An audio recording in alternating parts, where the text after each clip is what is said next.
Hey, Canucks fans, Casey Desmith is in. Teddy Blueger is not in just yet. And the Canucks, far and away, the best team in Canada right now. Hope you're all doing well. Tonight, we have the Vancouver Canucks kicking off a 3-game road trip, their annual trip to Eastern Canada. Some people say the East Coast, but it's not really East Coast. Ottawa, Toronto, Montreal are more Central Canada than they are Eastern Canada. But I get it. They're east from us, so we'll call it the Eastern road trip. It's Ottawa tonight. It is the big Toronto game on Saturday, and then it's Montreal on Sunday. And then the Canucks fly back home to face Bo Horvat and the Islanders on Wednesday night. But let's focus on tonight first. Casey Desmith making his 4th start of the season. He is 2-0-1 right now in his 3 starts, which is obviously great. .914 save percentage and a .307 goals against average. So obviously Desmith playing very well to start off the season. And yeah, he's starting 1 out of every 3 games. Demko has 9 starts so far, and then Desmith has 3. Actually, I guess that's 1 out of every 4 now that I do the math. Yeah, so far it's been a 75-25 split.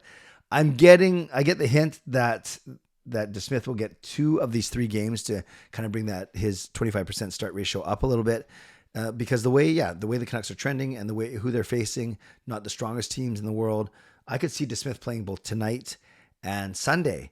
And then you give Thatcher Demko the big Saturday night game on Hockey Night in Canada against the Maple Leafs. Not that it matters who's playing on what night and who the opponent is. Well, I guess it does matter, but you know what I mean.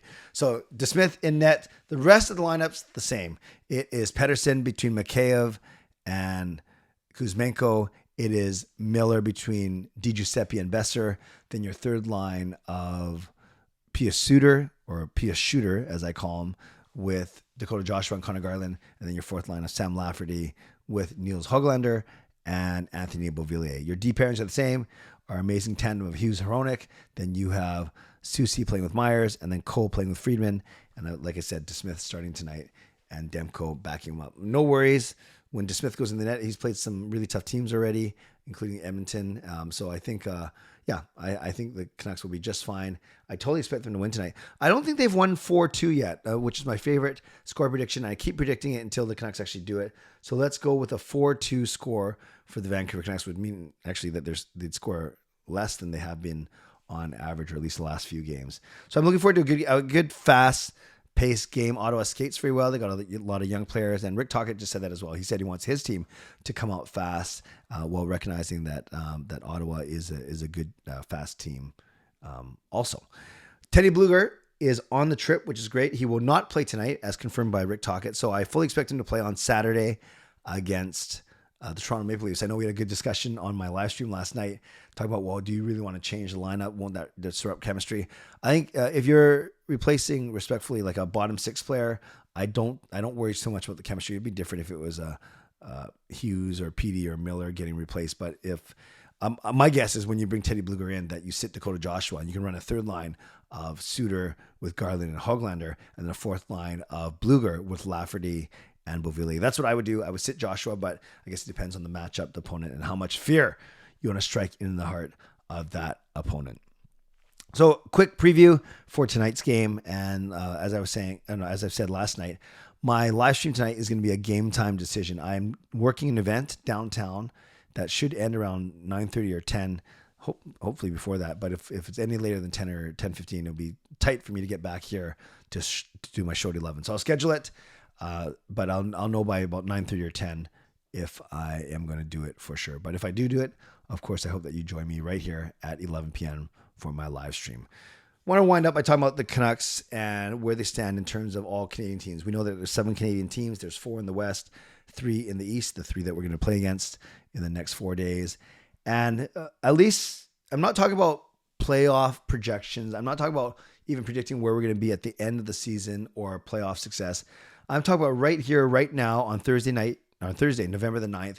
The Canucks are by far and away, the best team in Canada. They have 19 points in 12 games. We know that. They are 9-2-1, an amazing start, the best start in franchise history. Then I'd say there's 3 other tiers. The next tier to me is I had Winnipeg and Toronto in that tier, and then when I looked at the stats, I guess I have to put Montreal in that tier as well. And this is the barely over 500 tier. And Winnipeg is 6-4-2. So they're 14 points in 12 games. Toronto is 6-5-2. They're 14 points in 13 games. And admittedly, I was going to put Winnipeg and Toronto in the second tier of Canadian teams. I think that Toronto's underachieving. I think they will move up. Winnipeg is exactly where I thought they'd be, kind of third place in the Central. So I'd say Winnipeg and Toronto are the next tier. And then Montreal fans could argue that they're in that tier, but I'm not going to put them there. Even though Montreal is 5-5-2, which is actually 500. So technically, they could tie Toronto with a win in their next game. But I'm not going to put them in Toronto, Winnipeg's tier. So, okay, I'm going to say there are 4 tiers of Canadian teams right now. There's Vancouver. Then there's the Winnipeg, Toronto tier, which is the second tier. Then the third tier, I put Montreal and Ottawa.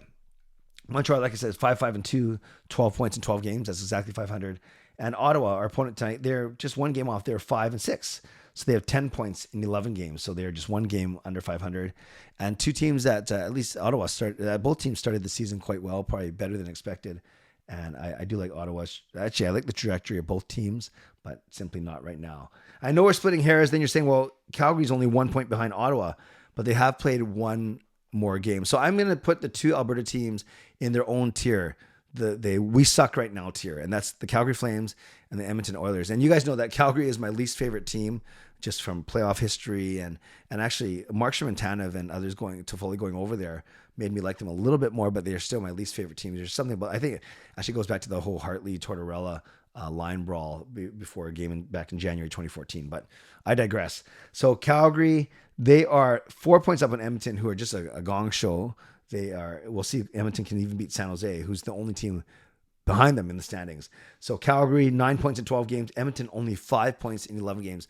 Although I do expect Edmonton, honestly, I expect Edmonton to pick it up, whether it's a coaching change or just something crazy happens. I do expect Edmonton to be lurking around the playoff bar at the end of the season, but we're talking about rankings right now on November the 9th. So, if you want to do a clear ranking, if you want to go by the numbers, then you're going Vancouver, Winnipeg, Toronto, Montreal, Ottawa, Calgary, Edmonton. But, I think you're splitting hairs within the tiers. So I do think right now, 1 month in the season, there are definitely 4 tiers.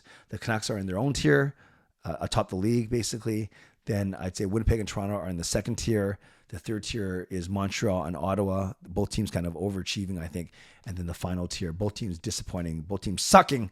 And maybe one of them breaks out of it. And that's, of course, Calgary and Edmonton. Now, remember, I'm not saying that this is how it's going to wind up at the end of the season in the start of April. But this is right now where the teams are. And it's so awesome. We know we've been talking about this for the past 3 weeks here in Vancouver, how great it is to see the Canucks performing so well. And I've talked about many times about why they are doing so. But overall, it's just simply nice to see. And let's see if my theory holds true. The Canucks should win all 3 of these games. Maybe they go 2-0-1. Maybe they go 2-1, which is fine. But anything fewer than 2 wins, I think, would be a bit of a disappointment on this quick 3-game road trip. So in the comments below, let me know if you agree with my 4 tiers of Canadian teams. Let me know your score prediction for tonight. And we'd love to interact with you in the comment section down below. Shout out to my sponsors, Van City Experts Real Estate, Perform, Transform, Personal Training, Weight Loss. Thank you, legendary Lucas Gates, a legendary Carol Bovelander, a legendary Andrew Chang, Hall of Fame and franchise members. Thanks for all your support, and to all of you for watching, for liking, subscribing. I always appreciate you, and I never take you for granted. So on your way out, subscribe, like the video, leave a donation, become a member, or upgrade your membership, and leave a comment down below. Score prediction for tonight, Vancouver, Ottawa, and what are your tiers or even rankings of the 7 Canadian franchises right here, right now, as it stands today. Don't forget, my intent is to do a live stream at 11 p.m. tonight, so I hope you'll join me then. I will let you know on my community board if I have to cancel it. In the meantime, stay safe, stay healthy, take care of yourselves, and take care of each other. God bless, and go Canucks go.